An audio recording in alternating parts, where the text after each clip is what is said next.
Alhamdulillah. Le prophète sallallahu alayhi wa sallam nous dit, et le hadith est rapporté par Muslim, Al-aynu haqq. Le mauvais œil est une vérité. Plus que cela. Le prophète sallallahu alayhi wa sallam nous rapporte dans le hadith authentique que la plupart de ceux qui meurent de ma communauté après le décret d'Allah et son destin meurent à cause du mauvais œil.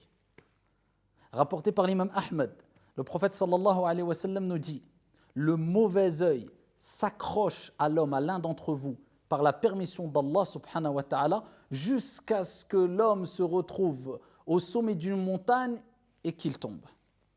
Pour nous rappeler que quand le mauvais œil t'accroche, il ne te lâche pas.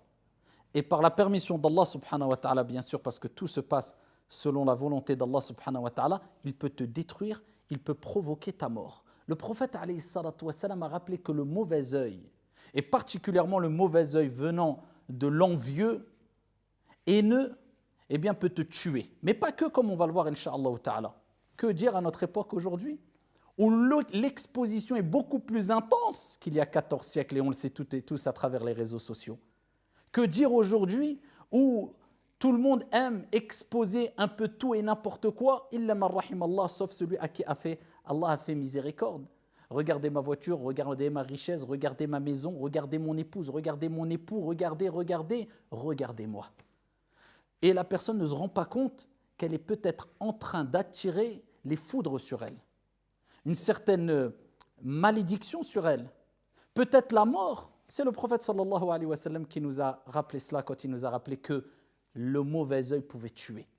Alors il n'est pas question ici de dire qu'on doit vivre complètement caché, et on ne doit plus s'exposer devant qui que ce soit, mais c'est simplement qu'il est important de prendre conscience que le mauvais œil existe et que la personne doit éviter de s'exposer inutilement et de manière répétée, de sorte à en faire une habitude devant un grand nombre de personnes quand il n'y a pas vraiment d'intérêt ou de besoin de le faire. Il y a une différence entre celui qui va avoir une belle voiture et qu'il utilise sa voiture comme tout le monde le fait chaque jour et qu'on est amené à le voir sans qu'il ne s'expose ou qu'il n'expose sa voiture à longueur de journée de manière répétée, je le dis, et la personne qui expose sa voiture, sa maison, ses biens, sa santé, etc. à longueur de journée et de manière répétée. Il y a une grande différence entre le premier et le deuxième cas.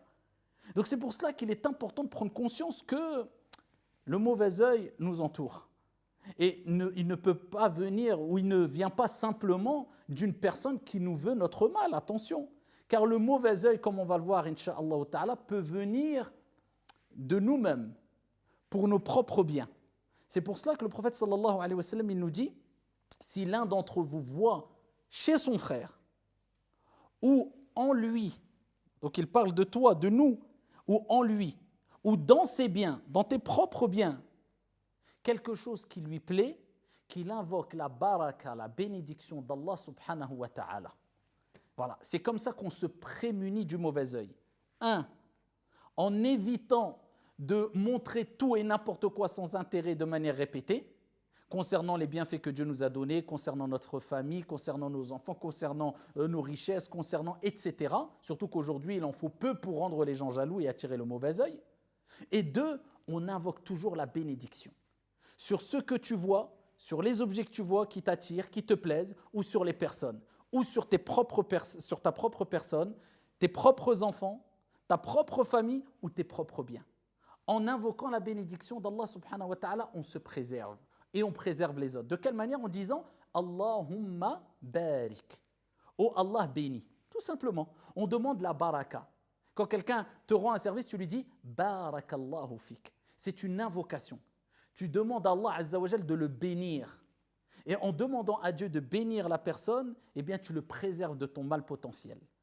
Donc le mauvais œil peut venir même de toi-même envers toi-même, ou même d'une personne simplement qui est attirée par quelque chose qu'il a vu en toi, mais qui n'est pas forcément jaloux, ou forcément haineux, ou forcément... Donc c'est pour cela qu'il est toujours important d'invoquer la bénédiction, al-baraka, en disant Allahumma barik, fiya, sur moi, ou bien alayya, sur moi, ou bien sur une autre personne, tu diras Allahumma barik fiyah. Ou bien Allahumma barik fiha si c'est une femme. ou bien alayh, ou bien alayha. Et tu peux dire ma sha Allah.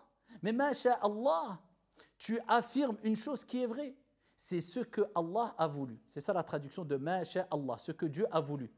Mais tu n'invoques pas forcément pour la personne. C'est pour cela qu'il est meilleur de dire ma sha Allah, Allahumma barik fih, Allahumma barik fiha, ou bien Allahumma barik fi awladi, Allahumma barik fiya, Allahumma barik fi bayti.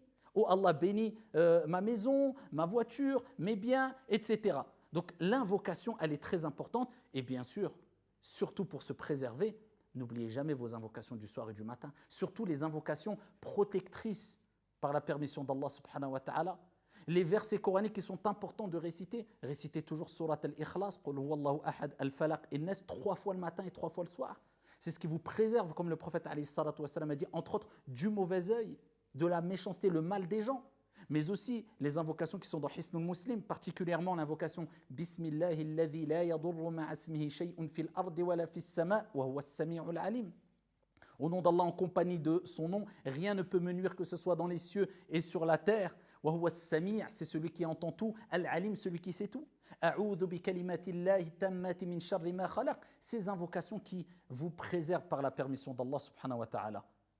Et bien sûr, je tiens à rappeler encore une fois que oui, on ne doit pas vivre dans une certaine parano en disant on m'a jeté le mauvais œil, il m'est arrivé un malheur, il m'est arrivé une épreuve. Mais si le prophète a dit que ça tue et la plupart des gens de la communauté meurent du mauvais œil, c'est que c'est une réalité, que ça cause des dégâts, il ne faut pas le nier aussi. Et ça, c'est un message aussi à ceux qui veulent entreprendre de grands projets. Regardez combien de jeunes disent quelque part Bismillah à une nouvelle vie quand ils se marient. Et ils commencent comment le mariage ? Au-delà du fait que quelquefois ils font des fêtes exagérées, irrespectueuses, des gens qui sont autour d'eux, en klaxonnant, en faisant les fous en voiture, en mettant la vie des gens. On entame une nouvelle vie, on met la vie des gens en danger, en dérangeant les voisins, en attirant peut-être les invocations contre soi, en faisant de l'injustice, en faisant les fous, en laissant une mauvaise image. Qu'est-ce qu'on va dire à nos enfants après? Voilà comment a été mon mariage, j'ai fait le fou, voilà ton père l'exemple, voilà ta mère l'exemple. Au-delà de ça, on attire peut-être des centaines, voire peut-être quelquefois des milliers pour ceux qui exposent sur les réseaux sociaux leur mariage. Je ne parle pas d'un mariage décent qui est fait dans les règles de l'art, on va dire, mais en s'exposant, en montrant que voilà, on a les plus belles voitures, les plus belles salles, on a la plus belle épouse, le plus beau mari, et ensuite il ne nous reste que les yeux pour pleurer, pour ne pas dire autre chose. Quand tout s'écroule, mais tu as attiré combien de mauvais œil? Même si les gens n'étaient pas forcément jaloux et haineux, mais juste parce qu'ils n'ont pas invoqué la baraka, parce qu'ils ont regardé avec un regard trop appuyé, admiratif, sans faire une invocation pour toi. Donc, je ne dis pas qu'il faut plus se marier encore une fois et se cacher, mais les choses qu'on peut éviter de montrer qui sont trop extravagantes, qui sont trop exagérées, trop attirantes, de manière répétitive, pourquoi le montrer à longueur de journée de manière répétée? De temps en temps, parce qu'il y a un intérêt, c'est une chose, mais tout le temps, man akthara min shay'in urifa bih. Celui qui a l'habitude de faire une chose sera connu par cette chose-là. Ne sois pas connu pour être une personne qui s'expose tout le temps, parce que ça peut créer et causer des dégâts souvent irréversibles, surtout à notre époque. C'est un message général et particulièrement pour notre jeunesse et celles et ceux qui aiment absolument montrer leur bonheur et leur vie, soi-disant réussite quelquefois. Et bien sûr, innamal a'malu bil khawatim, les actions ne valent que par leur fin. Et souvent, malheureusement, ces gens-là, quand on voit la suite, la fin de leur vie, elle n'est pas aussi belle que ce qu'ils montraient dans les débuts. Qu'Allah subhanahu wa ta'ala nous préserve du mal des gens mauvais, de l'envieux quand il envie, et simplement du mauvais œil. Wallahu a'lam, wassalamu alaikum.